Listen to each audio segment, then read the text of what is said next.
सोना, ये सिर्फ एक पीली धातु तो नहीं है ना? इसकी कीमत में जो उतार चढ़ाव आता है वो असल में पूरी दुनिया की अर्थव्यवस्था की कहानी बताता है। तो चलिए इस चमक के पीछे छिपे राज को समझते हैं। ये एक ऐसा सवाल है जो हम सबके मन में कभी ना कभी आता जरूर है, खास तौर पर तब जब कीमतें अचानक से आसमान छूने लगती हैं या फिर धड़ाम से नीचे गिर जाती हैं। तो आज हम इसी सवाल का जवाब ढूंढने निकले। जरा सोचिए उस एक अंगूठी के बारे में जो पीढ़ी दर पीढ़ी चली आ रही है, या फिर दिवाली पर मिले उस कीमती तोहफे के बारे में।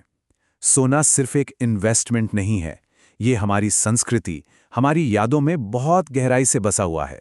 तो सोने की कीमत की गुत्थी को सुलझाने के लिए सबसे पहले हमें इसकी शुद्धता यानी कि प्यूरिटी की बेसिक बातें समझनी होंगी। चलिए इसी से शुरुआत करते हैं। देखिए, सोने के दो मुख्य प्रकार हैं।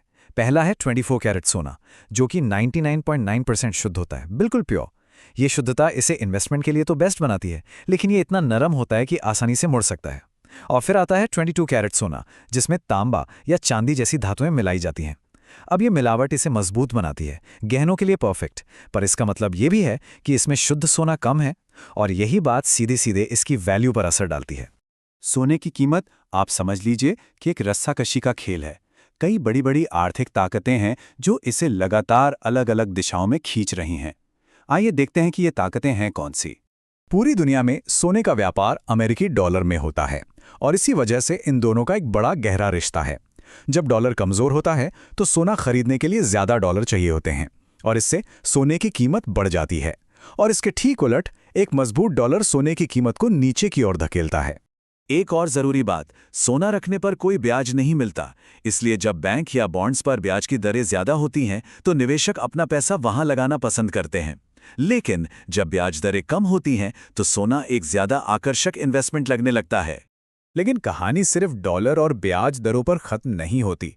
भारत और चीन जैसे देशों में त्योहारों और शादियों के सीजन में गहनों की मांग अचानक बहुत बढ़ जाती है। ठीक वैसे ही अगर खदानों से सोने की सप्लाई में कोई रुकावट आती है तो भी कीमतें बढ़ सकती हैं। और आखिर में जब दुनिया भर के सेंट्रल बैंक सोना खरीदना शुरू करते हैं तो ये बाजार के लिए एक बहुत बड़ा भरोसा होता है, जो अक्सर कीमतों को ऊपर ले जाता है। चलिए अब जरा रोजमर्रा की अर्थव्यवस्था से हटकर सोने की बड़ी भूमिका को देखते हैं, खासकर तब जब दुनिया में उथल-पुथल मची हो। जब भी कोई आर्थिक संकट आता है या युद्ध जैसे हालात बनते हैं तो निवेशक एक सुरक्षित ठिकाना ढूंढते हैं।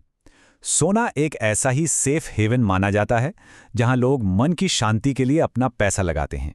और इतिहास इस बात का गवाह है। चाहे वो 2008 का आर्थिक संकट हो, 2014 का जियोपॉलिटिकल तनाव हो या फिर 2020 की महामारी, इन सभी मुश्किल दौर में सोने की कीमतों में तेजी आई, क्योंकि निवेशकों ने सुरक्षा की तलाश की। आज के इस डिजिटल दौर में सोने में निवेश करने के तरीके भी बहुत बदल गए हैं। अब ये सिर्फ गहने या सोने के बिस्किट खरीदने तक सीमित नहीं है। आइए दो सबसे पॉपुलर तरीकों की तुलना करते हैं। एक तरफ है फिजिकल गोल्ड, मतलब गहने या सिक्के, जिसमें स्टोरेज का खर्च, मेकिंग चार्ज और शुद्धता की चिंता बनी रहती है। वहीं दूसरी तरफ हैं सॉवरन गोल्ड बॉन्ड्स, जो इन सभी झंझटों को खत्म कर देते हैं और ऊपर से एक एक्स्ट्रा फायदा भी देते हैं। सरकार इन बॉन्ड्स पर सालाना ब्याज भी देती है।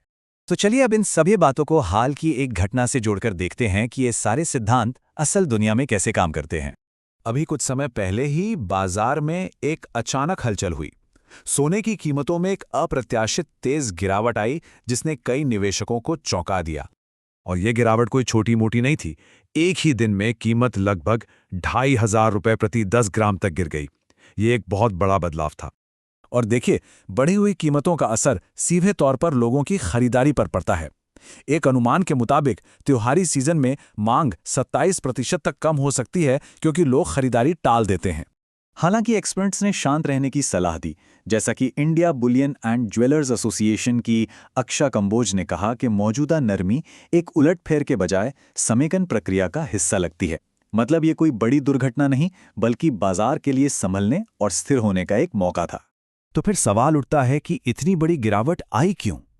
वजह थी दुनिया के दो सबसे बड़े बाजार, चीन और अमेरिका, छुट्टियों की वजह से बंद थे। और जब बाजार में कम लोग ट्रेडिंग करते हैं तो कीमतों में इस तरह के बड़े उतार चढ़ाव आ सकते हैं। तो आखिर में सवाल यही उठता है कि सोने की कीमत सिर्फ एक नंबर नहीं है, ये तो दुनिया की अर्थव्यवस्था, लोगों के डर और उम्मीदों और भविष्य की अनिश्चितताओं का एक आईना है। एक ऐसी कहानी जो लगातार बदल रही है।